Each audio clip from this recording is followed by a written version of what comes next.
ជំរាបសួរនិងសួស្តីពុកម៉ែបងប្អូនទាំងគ្នាផងដល់បាទថ្ងៃនេះដែរយើងចង់បង្ហាញនៅ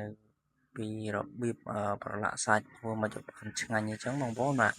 ហើយជាដំបូងយើងបុកជាមួយនឹងគ្រឿងរបស់យើងនេះគឺមានជាមួយនឹងរំដេងតិចខ្ញីបន្តិចអញ្ចឹងបងប្អូនបាទហើយយើងបុកវាឲ្យសព្វឲ្យម៉ត់ចូលគ្នាអញ្ចឹងទៅបាទបុកឲ្យវាម៉ត់សិនទៅចាំយើងបន្ថែមនៅ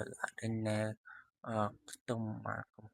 កំពឹសអីចឹងបងប្អូនដើម្បីឲ្យបន្ថែមរសជាតិឈ្ងុយហើយយើងប្រឡាក់ជាមួយនឹងសាច់ទៅ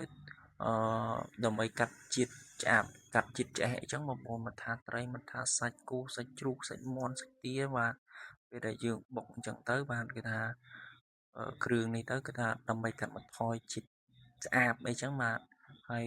ក៏យើងយកទៅចៀនឬក៏យកទៅអាំងអីទៅគឺថាវាបង្កើននៅក្លិនឈ្ងុយរសជាតិឆ្ងាញ់អីចឹងបងប្អូនបាទហ្នឹងហើយ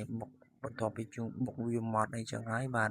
យើងចាប់ផ្ដើមយកសាច់ហើយថ្ងៃនេះយើងប្រើជាសាច់មាន់ខ្ទង់បាទ3ទៅ4ខាំបាទ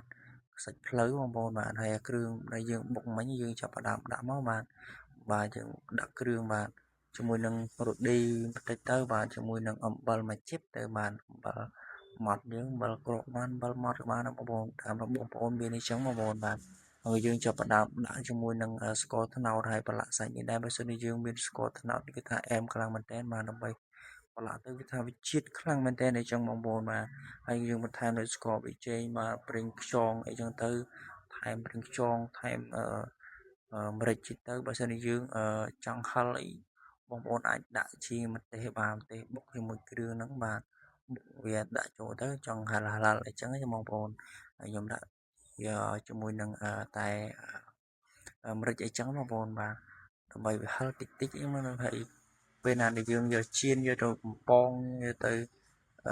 អាំងយើងថាក្លិនឈ្ងុយតែម្ដងអញ្ចឹងបងប្អូនអើយ